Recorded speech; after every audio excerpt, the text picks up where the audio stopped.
¿Qué tal?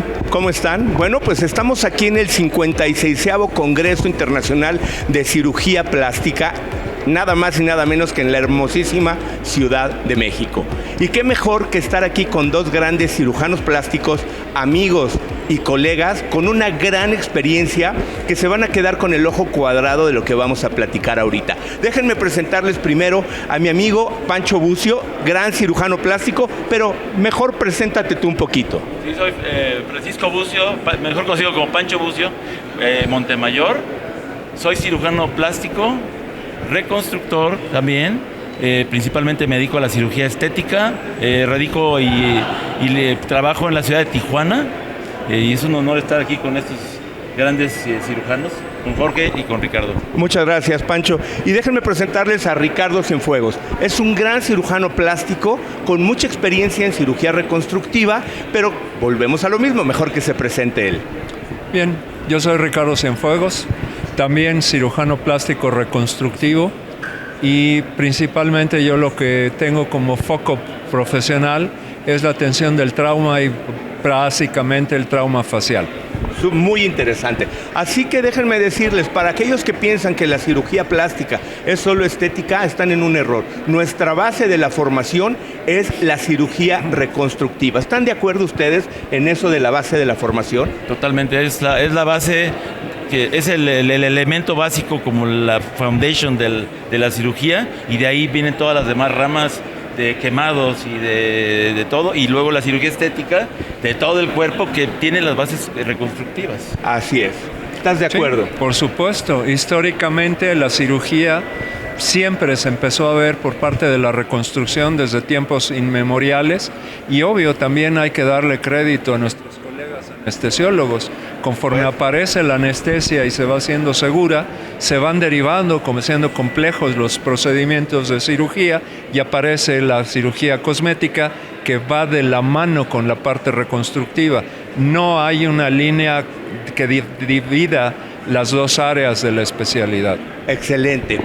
Bueno, perdón, Pancho, pero no podemos seguir este post sin platicarle a la gente tu experiencia.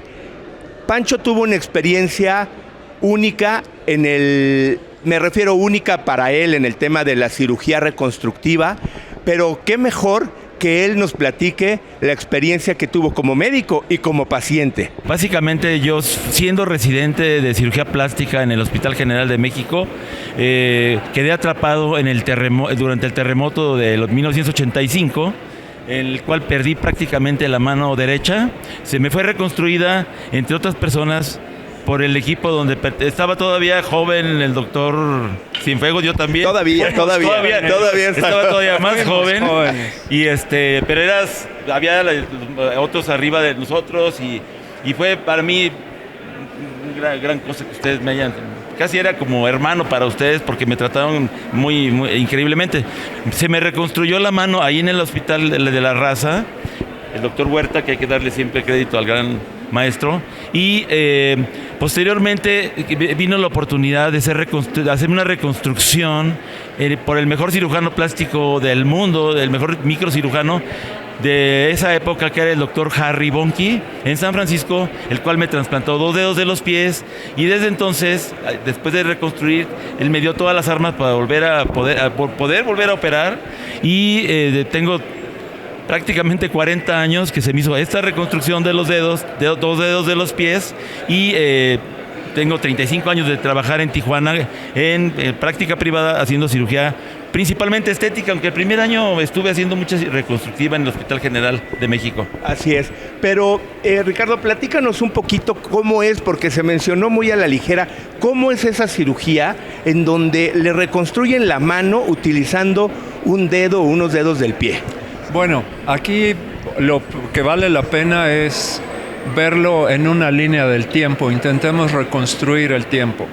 El problema fundamental con Pancho fue muchos años en la cubierta cutánea, en la piel, los tendones, los músculos de alguna manera de la mano, pero primordialmente la piel, por la compresión que tuvo con una trave del edificio en donde quedó atrapado contra un refrigerador. Perdóname, ¿cuánto tiempo estuviste atrapado?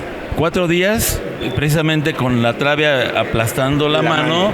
Pues, 4 días totalmente comprimida la mano hasta que me rescataron.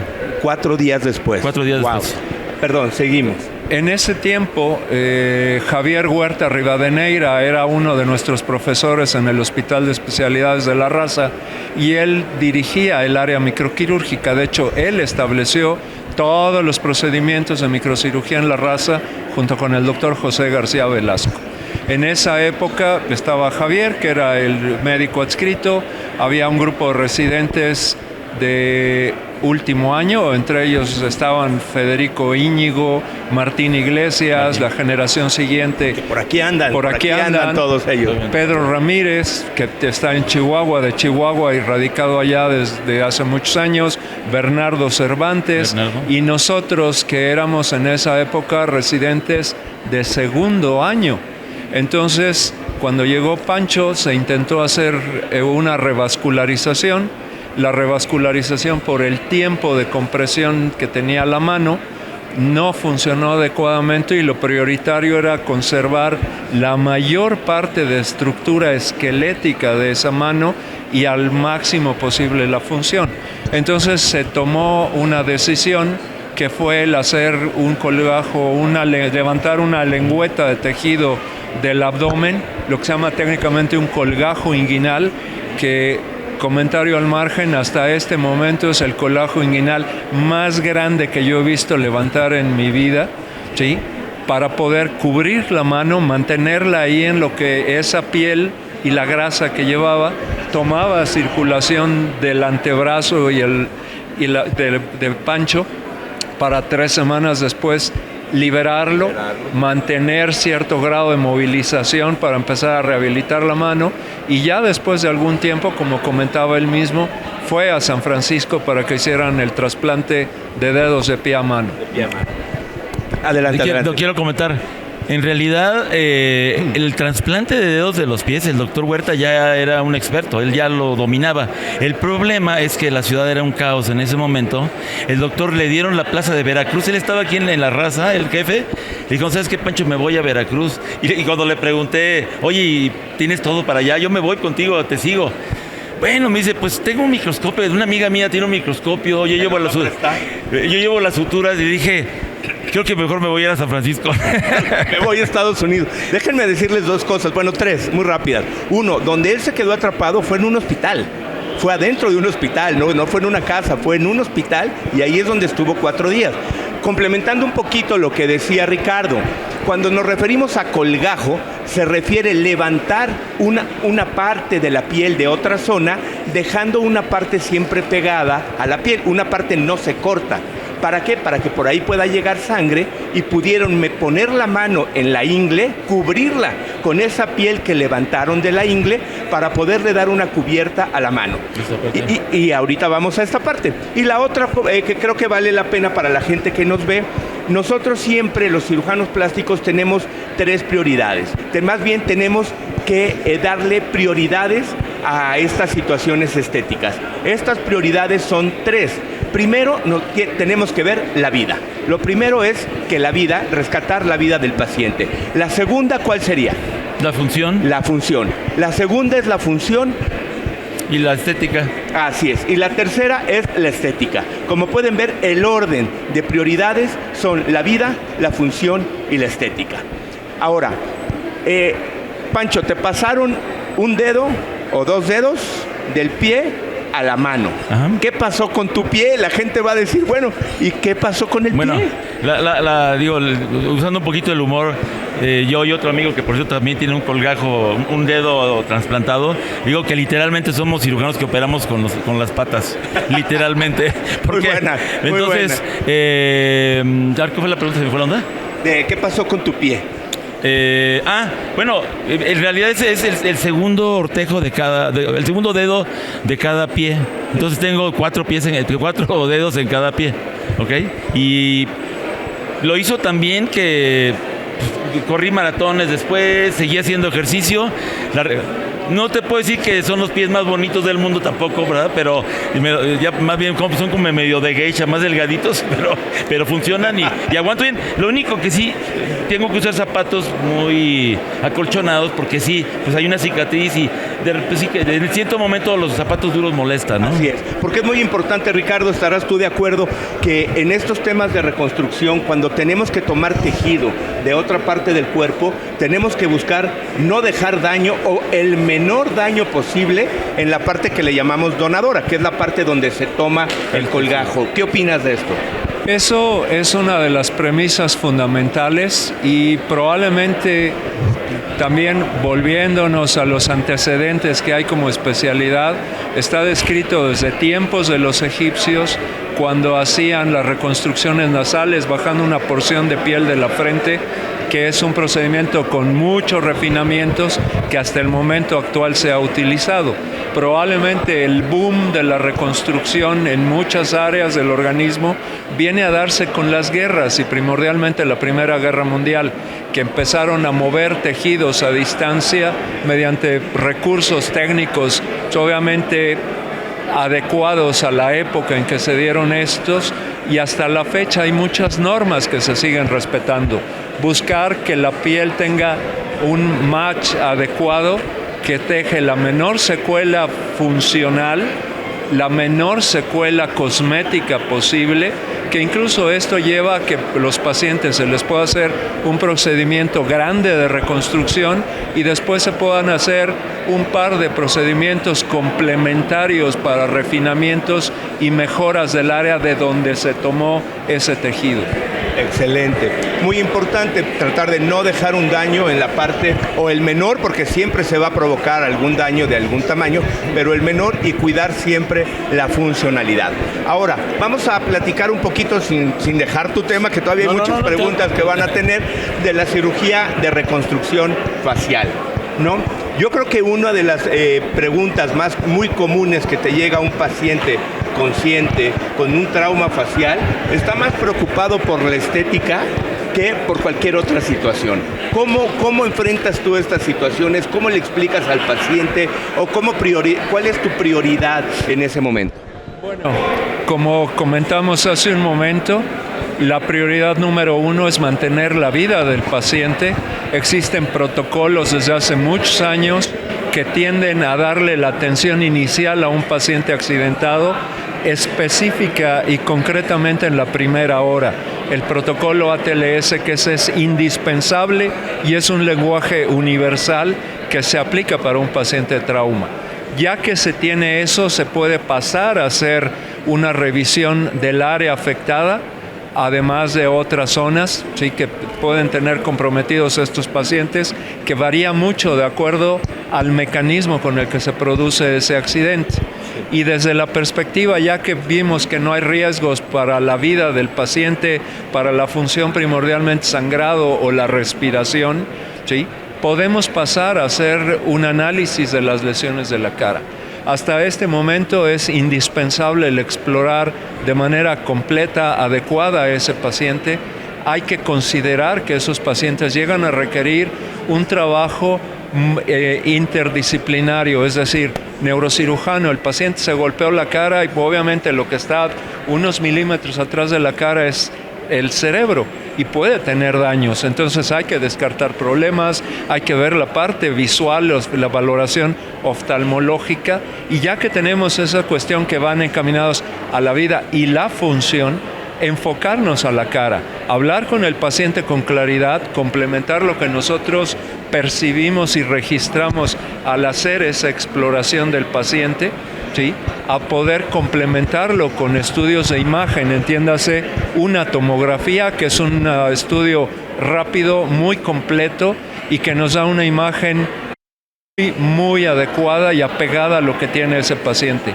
Con eso podemos hablar con el paciente o con la familia para explicarle qué es lo que tiene, qué es lo que se requiere y ya entonces ir llevando el tratamiento.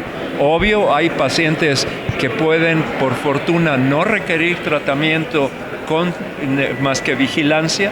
Hay pacientes que requieren tratamientos no específicamente de cirugía, lesiones que no hay que operar, que podrá el paciente llevar un tratamiento a lo mejor con alimentos suaves, ¿sí? Algún tipo de fracturas de la mandíbula o el maxilar, o pacientes que requieren cirugías y algunas de ellas muy complejas. Pero lo fundamental es el entendernos de la mejor manera, con la mayor claridad posible, con ese paciente y con su familia, de qué es lo que tiene y qué es lo que requiere. Porque además se vuelve una relación a largo plazo. Es una relación médico-paciente que va a durar probablemente meses o años, ¿no? Pues tú lo viviste, y es una relación que se vuelve una amistad, una relación, una fraternidad entre ambos, y se tiene que haber un gran entendimiento, ¿no? Como toda relación humana, Exacto. lo que se basa es en la honestidad. Así es, eso es muy importante. Pancho, dime una cosa, el problema fue en tu mano derecha. ¿Tú eres diestro? Ambidiestro ahora. Ah, eres ambidiestro, Claro, pero ambidiestro, eras perdón. totalmente diestro. Era totalmente diestro, sí. Y ahí fue el problema. ¿Cómo batallaste o cómo fue esos inicios para que tú empezaras a operar? Porque yo me imagino que lo primero que te pasó por la mente es, ya no voy a volver a operar, ya no voy a volver a ser cirujano. Supongo que algo así viviste. Platícanos un poquito cómo fue ese inicio para llegar hasta ahora que eres un gran cirujano.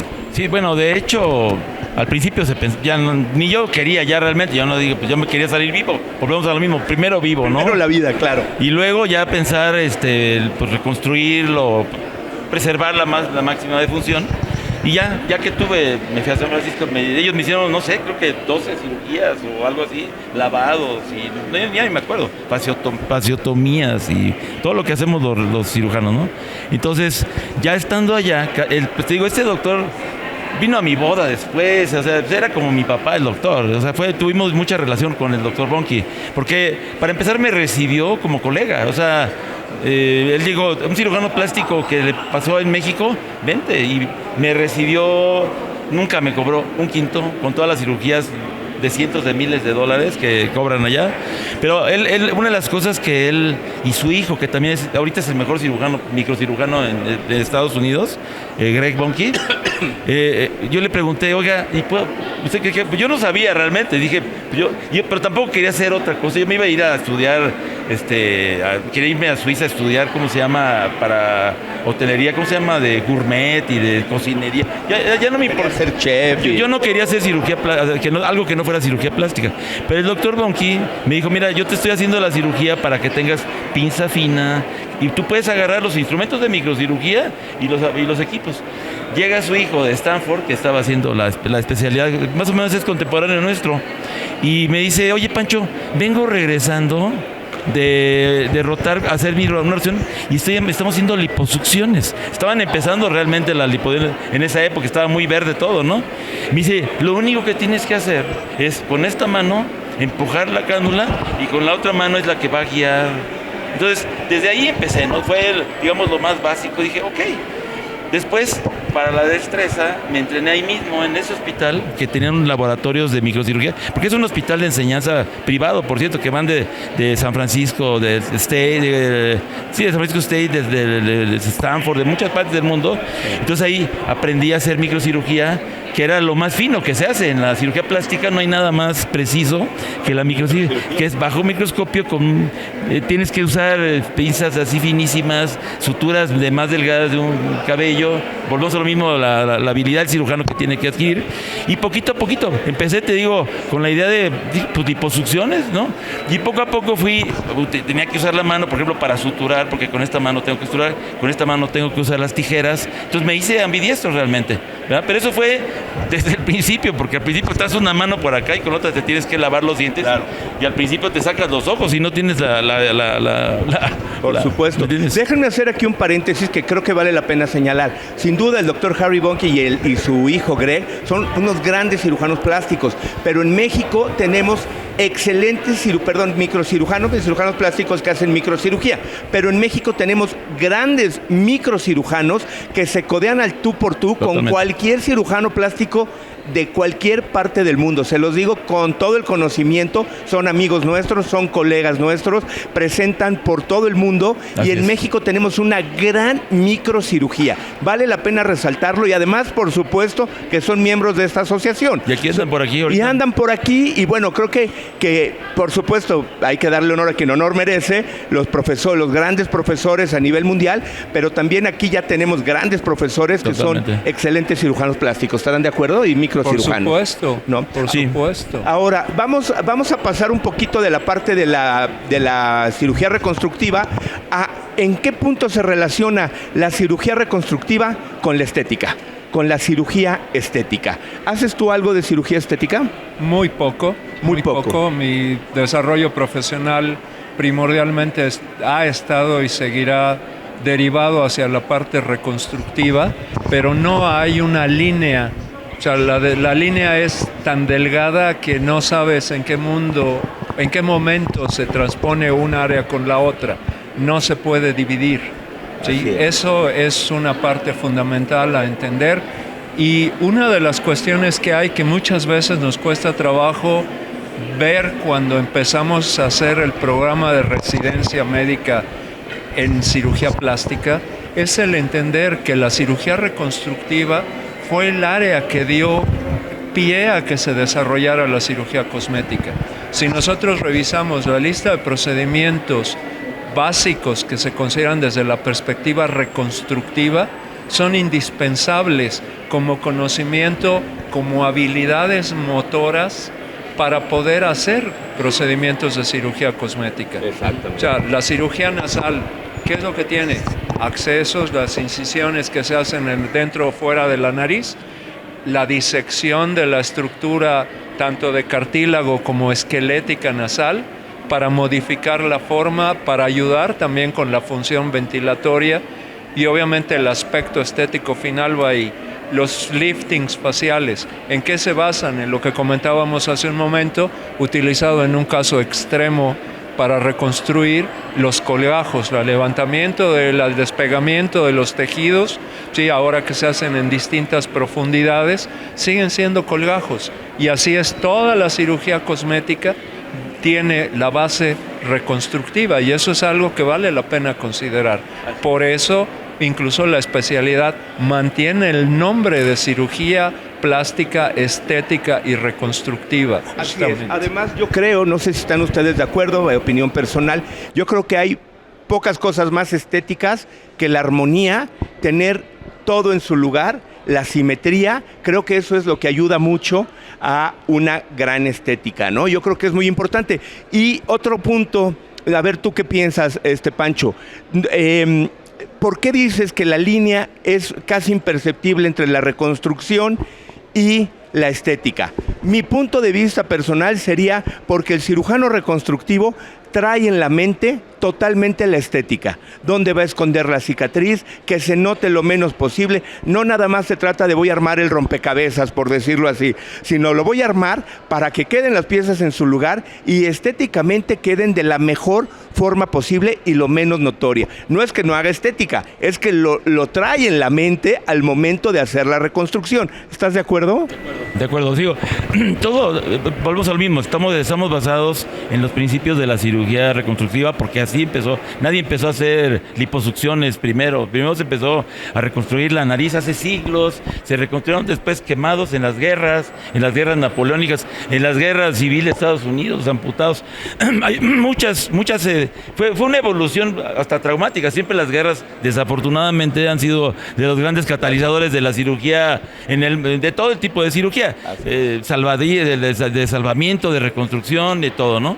Entonces, pero volvemos a lo mismo, todo lo que hacemos está basado en los mismos principios de circulación, de preservación de los colgajos, de planos, de unidades estéticas, o sea, todo una nariz que no puedes sacar una piel que no sea de otra parte, o sea, es todo un conjunto de conocimientos que te llevan a que la cirugía estética. Ahora, también el otro lado es que todos los cirujanos plásticos siempre tenemos un cierto orientación a la belleza, ¿verdad? Entonces, obviamente, pues las exigencias de una paciente que viene por belleza son todavía mayores que la de una paciente que viene por reconstructiva. Porque cuando tú tienes una quemadura, pues primero que te salven la vida, que te la cubierta y que quede lo más bonito posible. Pero en cirugía estética vienen pacientes cada vez más exigentes que quieren algo muy, muy sutil, muy fino, de milimétrico a veces, es de lo que tú decías, la simetría, que a veces es imposible,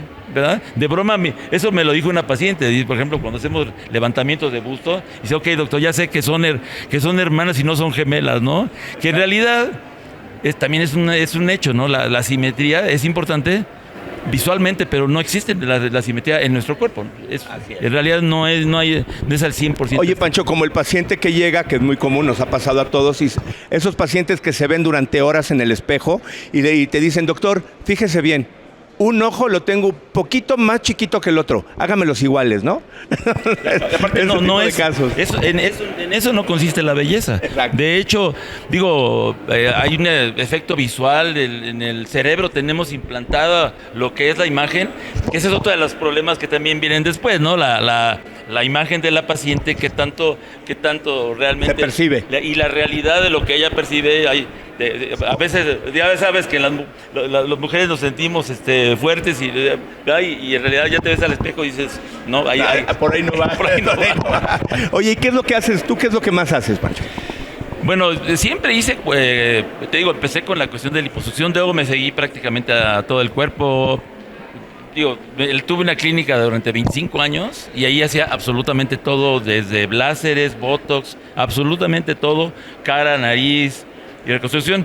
Y recientemente, toda la cirugía estética, y recientemente pues hago más el contorno corporal, sobre todo de pacientes posbariátricas, ¿verdad? Muy bien. Que es lo que, pues vino una ola de pacientes que empezaron a bajar de peso, ahora con la semiglutida, con los medicamentos inyectados, que hay muchos pacientes que bajan de peso, entonces ese paciente más frecuente, ¿no? Y a mí me llega de todo, pero te digo, levantamiento de busto, aumento, liposucción, glúteos, que siempre ha sido mi fuerte, ¿verdad? ¿Te gusta mucho la cirugía de glúteo? La cirugía de glúteos en general, el contorno corporal, que pues, yo siempre digo, no hay un cuerpo bonito sin glúteos bonitos, o sea, entonces siempre ha sido el enfoque. A final de cuentas, pues, es todo el contorno corporal pues, es que en la cirugía en los pacientes posbariátricos tienen colgado todo por todas partes, la cara, ¿verdad? Los brazos, las piernas, todo se cae. Entonces, estamos en la misión de reconstruir todo eso poco a poco, por cierto, porque también... Así es. Sí. Bueno, yo creo que tenemos que ir concluyendo un poquito el tema. Dime una cosa, Ricardo. En conclusión, ¿podemos separar la cirugía reconstructiva de la cirugía estética? Yo creo que esto vale la pena verlo bajo dos visiones.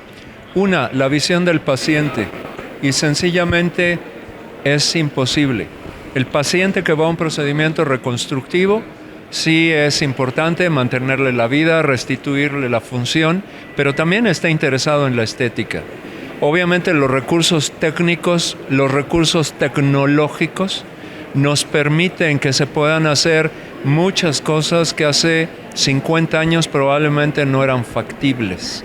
Sí, se pueden hacer reconstrucciones muy complejas, tanto inmediato a un accidente como en fase de secuelas, es decir, tiempo después, se pueden mejorar muchas porciones. Vale la pena también considerar en la cara específicamente, muchas veces la cubierta, la piel y los músculos van a ser reflejo de la posición que tiene nuestro esqueleto.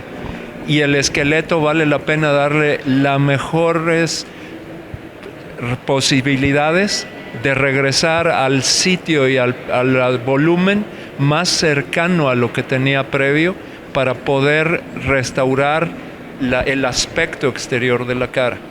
Bajo el punto de vista del cirujano, también vale la pena, y eso es parte de lo que se busca o buscamos todos los cirujanos, tanto los cirujanos, los médicos jóvenes que están en formación como especialistas, como los cirujanos que podemos tener 6 meses o 50 o 70 años de habernos graduado, el buscar nuevas perspectivas de educación. ¿Para qué? Para que podamos brindarle a nuestros pacientes siempre los mejores resultados posibles con confianza, con seguridad de que se está haciendo un procedimiento correcto, de que se está haciendo de la forma correcta, en el lugar adecuado y en el momento también adecuado. Yo creo que eso es lo que vale la pena ver como punto de conclusión, entre otras cosas, de lo que hemos estado conversando. Totalmente de acuerdo contigo. Pancho, ¿se puede hacer una buena cirugía estética sin tener una preparación y un conocimiento adecuado de la anatomía y de la reconstructiva? Nunca. De hecho, nuestro entrenamiento es, yo creo que es de los entrenamientos más largos en cualquier especialidad. De hecho, tenemos que tener principios de cirugía general primero y después hacer 4 años de cirugía plástica, y como muchos de nosotros hacemos todavía una subespecialidad, hay gente que hace varios años de especialidad. No se puede pasar nada más así de la nada, ver un curso de YouTube o fotografías o asomarte a una plática o ver un podcast. Eso es imposible, requiere muchas horas de entrenamiento, como las famosas 10,000 horas que se necesitan por lo menos para dominar algo en la vida. Y entonces definitivamente el entrenamiento que tenemos los cirujanos plásticos en México, como tú dijiste, es igual o mejor que muchas partes del mundo. No tenemos ninguna deficiencia en comparación a ningún otro curso de Estados Unidos, de Brasil, o de Europa, de ninguna parte del mundo, porque tenemos las bases a los mejores profesores que han existido. Los cirujanos, nuestros grandes maestros, que algunos ya se fueron, nos dejaron las bases para realmente tener, ahora sí, valga la redundancia, las bases para poder llegar a hacer lo que hacemos. Así es.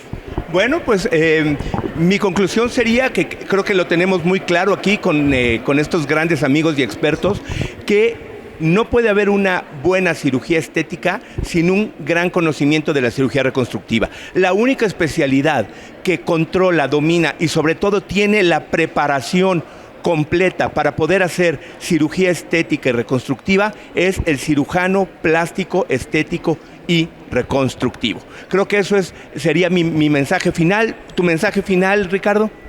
Sencillamente, hace muchos años en nuestro país se normó la educación médica, y esa educación médica parte de programas uniformes, parte de programas que contemplan un enfoque global de todas las especialidades, además de la parte educativa, el aspecto legal de la formación y el ejercicio profesional existe en este país.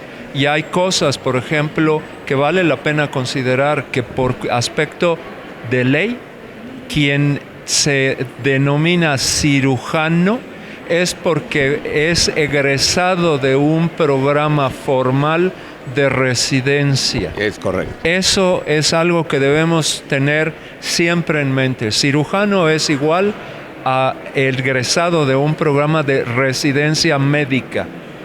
Y regularmente esos programas de residencia médica cuentan con aval de una institución, cuentan con aval de una universidad, cuentan con aval de una asociación profesional del área correspondiente, y sobre todo algo que además como país debemos sentirnos privilegiados, el hecho de que existen los consejos de especialidad, y todos los consejos legalmente reconocidos están aglutinados bajo la sombrilla del CONASEM, que engloba a las especialidades médico-quirúrgicas de este país, que están legalmente establecidas para la atención de los problemas de salud de los pacientes. Muy importante lo que acabas de comentar. Tu mensaje final, Pancho.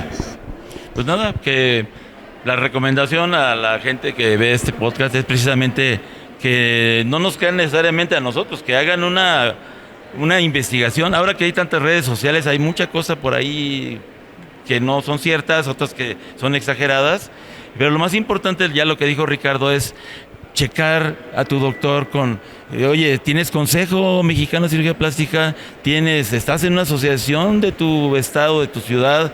¿Estás certificado recientemente? Porque es otra de las cosas. Cada 5 años nos tenemos que recertificar. ¿Perteneces a asociaciones internacionales como la ISAPS o otras asociaciones importantes, la FILAB, todas esas asociaciones? Entonces el paciente tiene la obligación, nosotros tenemos la obligación de entrenarnos, de ser éticos y de ser lo mejor que posible. La paciente tiene la obligación de investigar.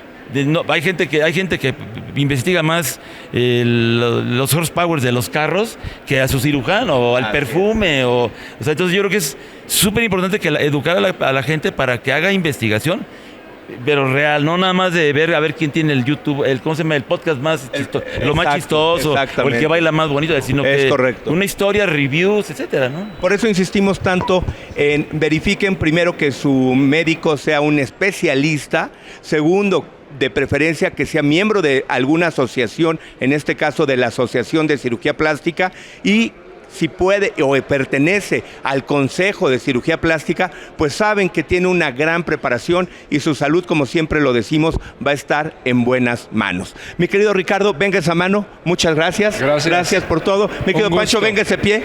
Muchas gracias. Gracias por todo. Muchas gracias sobre todo a ustedes por su atención y nos vemos en el siguiente podcast.